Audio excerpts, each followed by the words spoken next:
Not all of the nobles made it out alive. Otto, is now a good time? It's not a bad one. How's Jill doing? Ah, she's been better. Ty is making sure she gets the rest she needs. Good. Any word on Kupka's movements? Vivian's doing what she can to try and track him, but she's feeding on scraps. We've sent ours out to the curse breakers and their other friends in the west, asking them to keep their eyes peeled for anything unusual. No leads yet, but it's only a matter of time. All right. Let me know when you find something. There he is. All right, Clive. Still busy saving the world. Mid. When did you get back? Just now. What about your studies? Adjourned. Since Hugo Kupka invaded Rosaria. All the canvass in uproar about it. He's gone mad. He's turned rogue. It'll be us next. You try concentrating with all of that. All right. You win. How long will you be staying this time? Dunno. A while, most likely. Any road, while I'm here, I was hoping you could do us a favour. Mid. You can't just expect me to... Please, oblige her.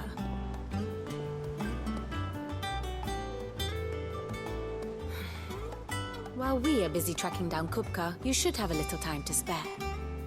Professor! Now there's a face I haven't seen in a while. Shouldn't you have it buried in a dusty old tome? I did, till a familiar trill pricked my ears.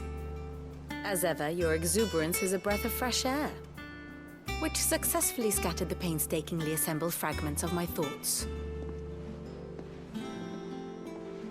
I'll take that as a compliment. Well, Clive, you heard the professor.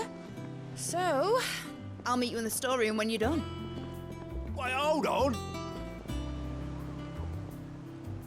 Breath of fresh air? Bloody tempest, more like.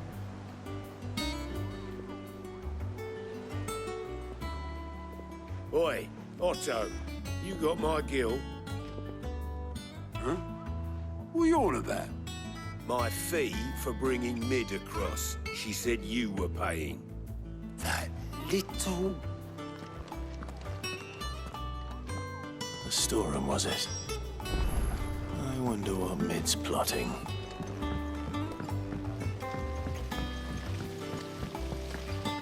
Blackthorn may be the manliest of men, but he does lack... Shouldn't you be getting some...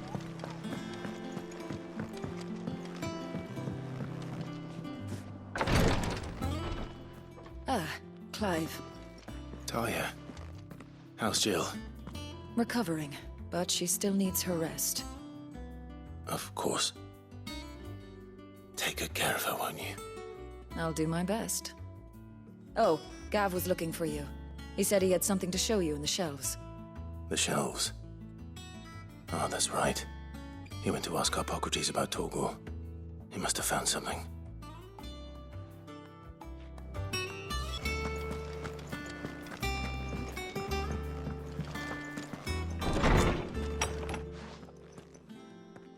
Clive, where have you been?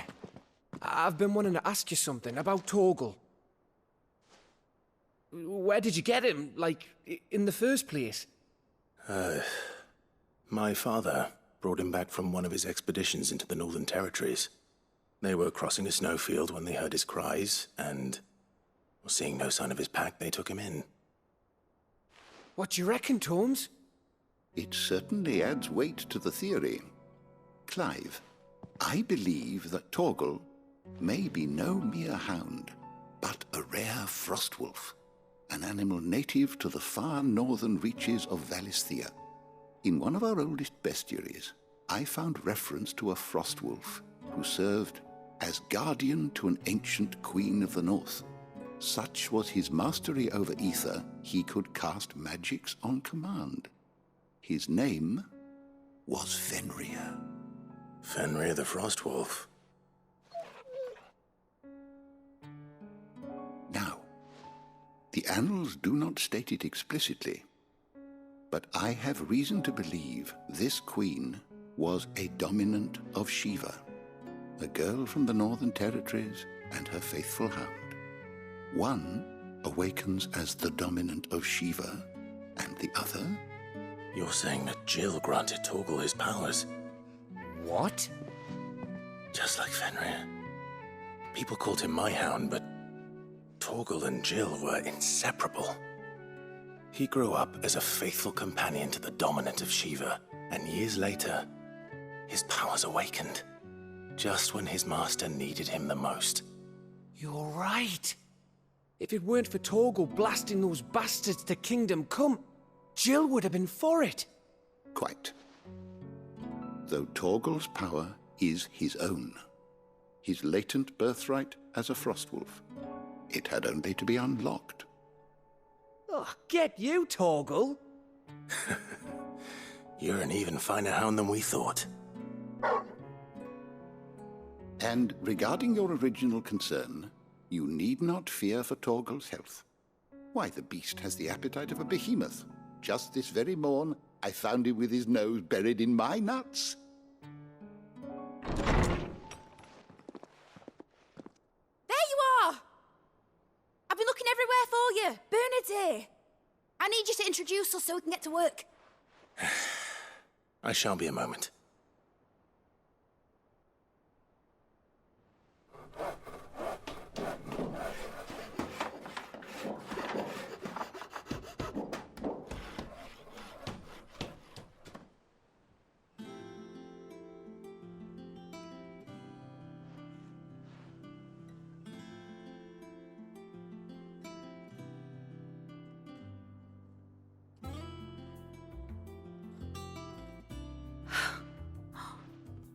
Isn't it brilliant? It is. Well, I couldn't have done it without you. You and everyone else. But I promise I'll pay you back. I'm gonna work my fingers to the bone for you lot, starting right now. Just you wait. I'll make wonders like this world's never seen.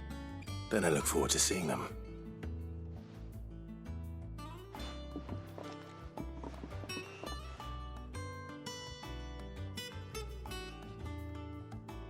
Now that that's settled, I wonder if Vivian's made any progress tracking down Kupka. Thanks for before, son.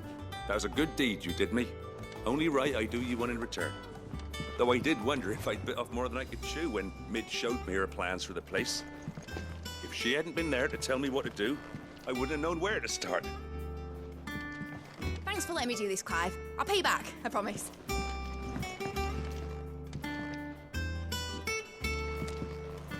We have everything we need to begin work in earnest. And work in earnest we shall!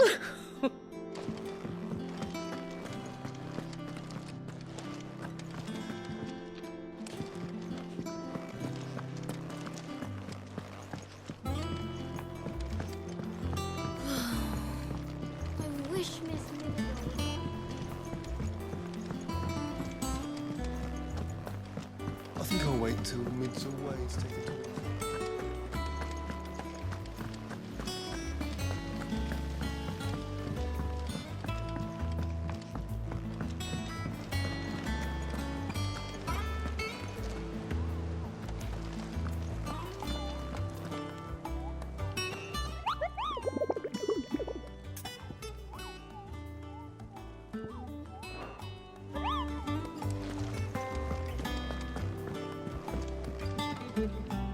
How goes the hunt for Kupka?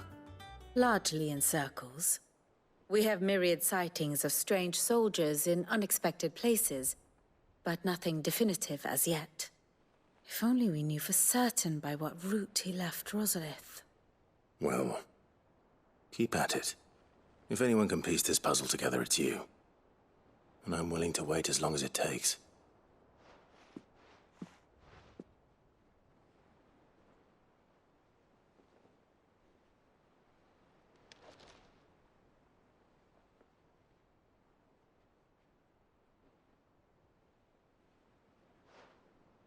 What?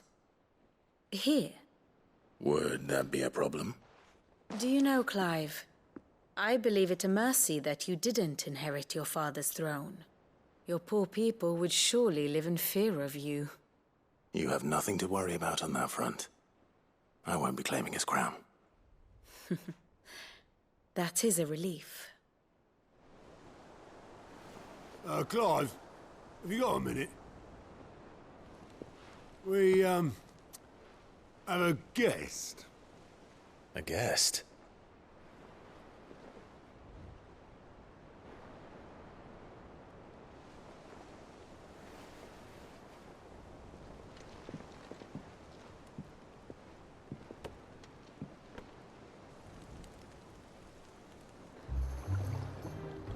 For your trouble. It was a pleasure, in hindsight. Uncle Byron? Clive, my boy! Tap a cask and stoke the ovens for your favourite uncle is here!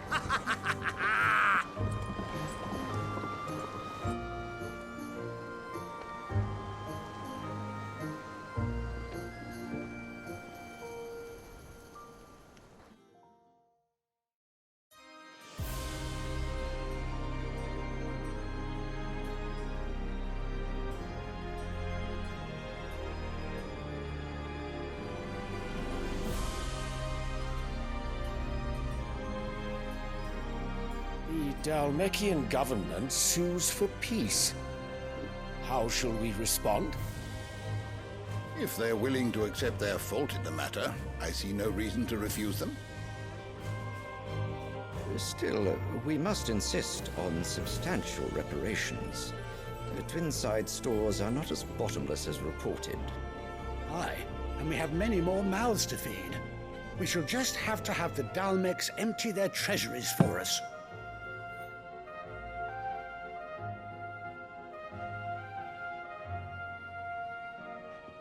Of course, none of this would have been possible without your timely intervention, Prince Olivier. Indeed, I doubt any of us would have had the courage to trade words with the mighty Titan, nor less the wit to win him over. The Empire owes you a great debt. May the blessing of the crystals go with you, Your Highness. May the blessing of the crystals go with you. Very good.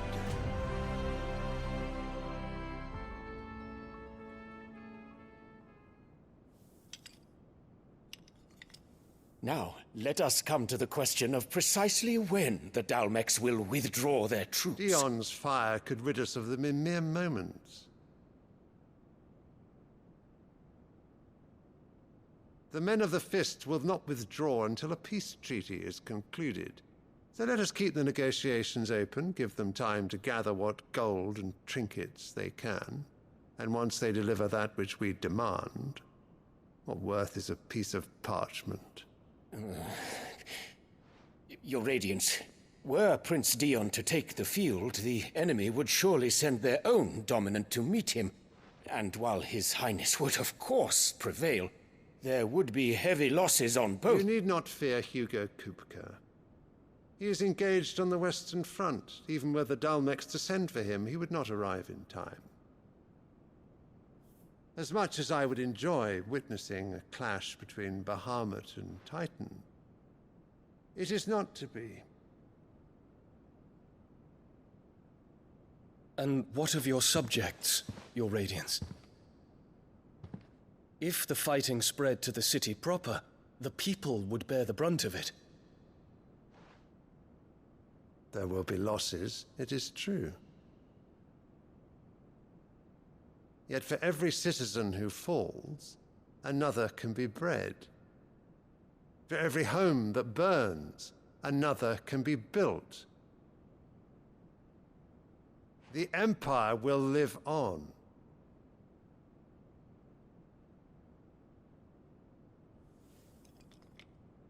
Dion?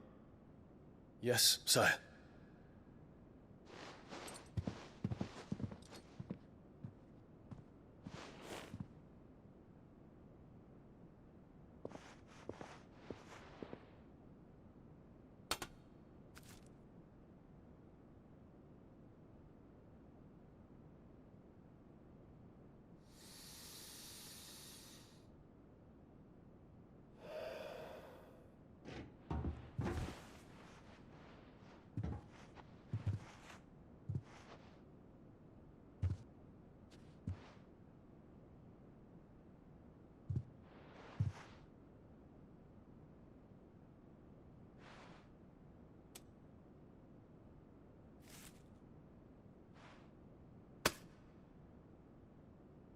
Prepare for battle.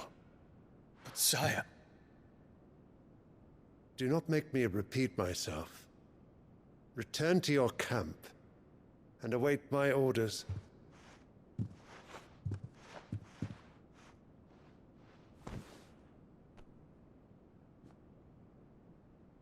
If that is your wish, Your Radiance, I shall depart at once.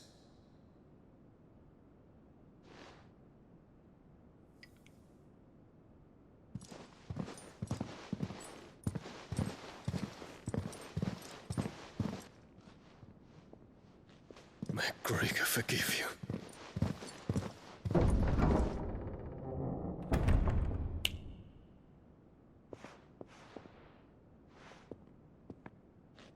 What do the astrologers augur? The stars are in agreement, Your Radiance. The shadow of treachery hangs over Prince Dion.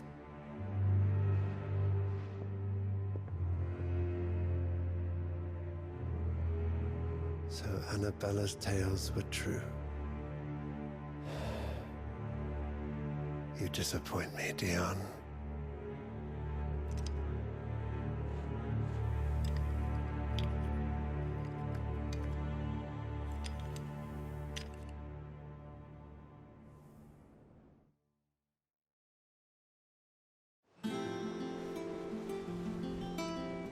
What on earth is Uncle Byron doing here? Only one way to find out.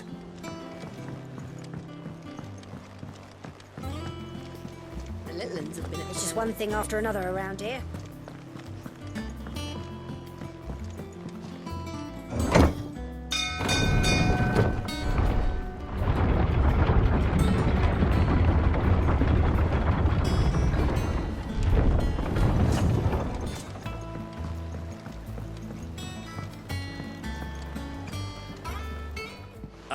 My dear nephew, how I've missed you. How did you find this place, Uncle? Through the good offices of young Sir Wade. He really is the most helpful fellow. As are you, I hear. The Guardians and those they freed tell the most outlandish tales of your heroics in Rosalith. Which is why I came, to learn the full truth of the matter. Sort the fact from the fiction, so to speak. You were working with the Guardians of the Flame to evacuate the people of Rosalith to Port Isolde. I was, aye. Then I have questions for you. Please, come inside, Uncle. Gladly. You there? There are 2,000 gold talents in those chests. See that they're added to my nephew's coffers, would you? 2,000?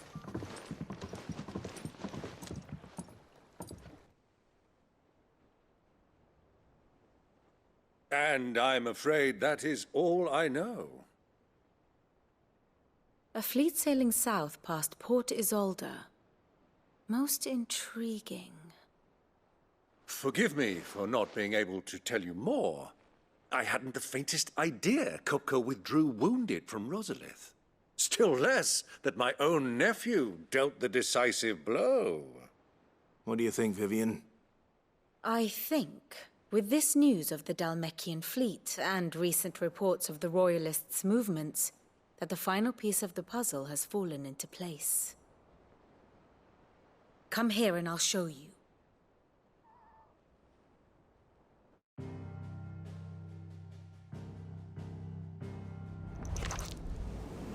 It is known that Kupka's forces entered Rosaria via its unguarded coast. So can the same be said of your visitors from Waloed? Certainly her Royal Navy is famed for the efficiency with which it bears her knights from one battlefield to the next. And in the Einherjar, or Black Galleon, she boasts a vessel nigh as swift and every bit as feared as the kingdom's legendary cavalry. A fitting flagship for a land apart, her naval presence being crucial to her ambitions beyond Ash. Yes, it seems safe to assume that the Royalists did indeed enter Rosaria from the sea. So then, had you a vested interest in Titan's survival, whither would you take him? Why, home to Drake's Fang, a place rich enough in ether to conjure the magics needed to mend his hurts. But would that not entail an arduous voyage around the southern cape? Let us say that the Royalists did put ashore with a mind to spirit Kupka away from under your very nose. Could that truly have been their plan for him? To load him aboard one of the ships flying Republican colors sighted off the coast near Port Isolde. To spend weeks at sea, being tossed hither and yon by unforgiving waves, his life hanging in the balance. No. The journey would mean Titan's death, and Kupka's faithful creatures would not allow it. So what then was the plan of our Waluda friends? Reports suggest they made not for the coast, but for the desert. And by cutting through the Velcroy, a party traveling light would have Titan back in his bed days before a galley could lurch into port. To wit, it was the Royalists, not the Republicans, who effected Hugo Kupka's safe retreat. I would stake your life on it.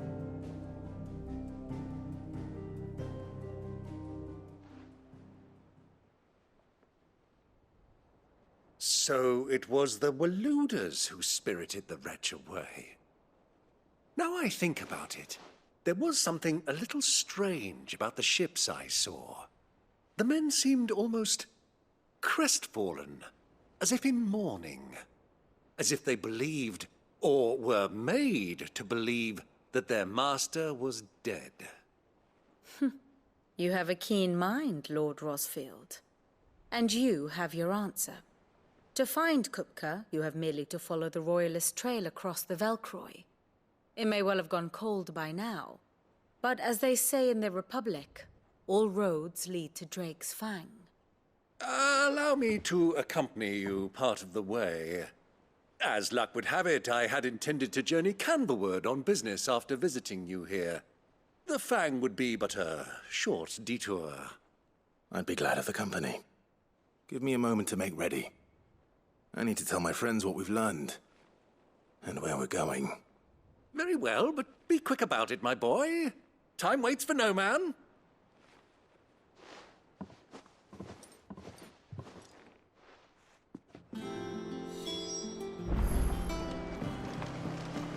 Mid's finished outfitting her little workshop, I hear.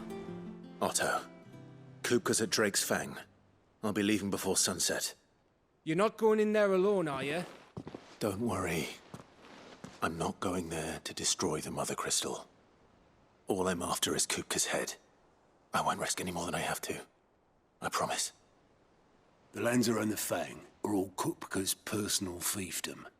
You have any trouble on the way, you ask for Rosina Dalamil. Some call her the Desert Hare. Who is she? An old associate of Sid's, and only Sid's. All I know is the name, and that they used to meet at the Dalamil Inn. We've heard nothing from her since he died. But I'm thinking maybe the new Sid might be able to bring her back into the fold. Thanks. I'll keep that in mind. So, what about your uncle? I mean, he's welcome to stay, but... Don't look so worried. He'll be coming with me. Thank fuck for that. Gav, Otto, I'm leaving you two in charge. You can count on us.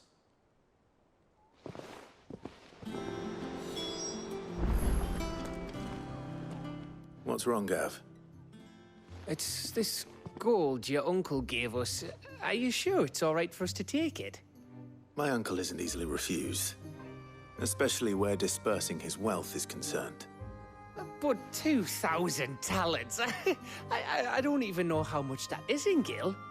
It's the price of a quayside mansion in the Crystalline Dominion. He sold one to fund our endeavor.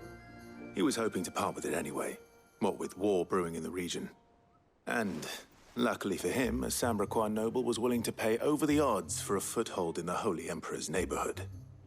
But still, 2,000 talents? I mean, is it normal for nobles to give away that kind of money? It's normal for my uncle. Fuck me. Oh, the other half live, eh? Well, now that we've got a few gil to rub together, do you think it'd be all right if I splashed out on a few bottles of Lost Wind's finest? Here, leave some for the rest of us, Otto. If he's filling his cellar, I'm filling our larder, starting with a barrel of the best salt-cured northern salmon. I'll leave you to decide how best to use it. Just don't spend it all at once, all right?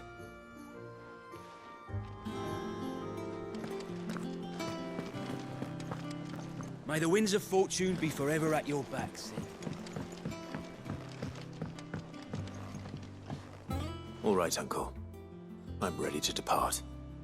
Shall we? We shall. Come, let us away to adventure.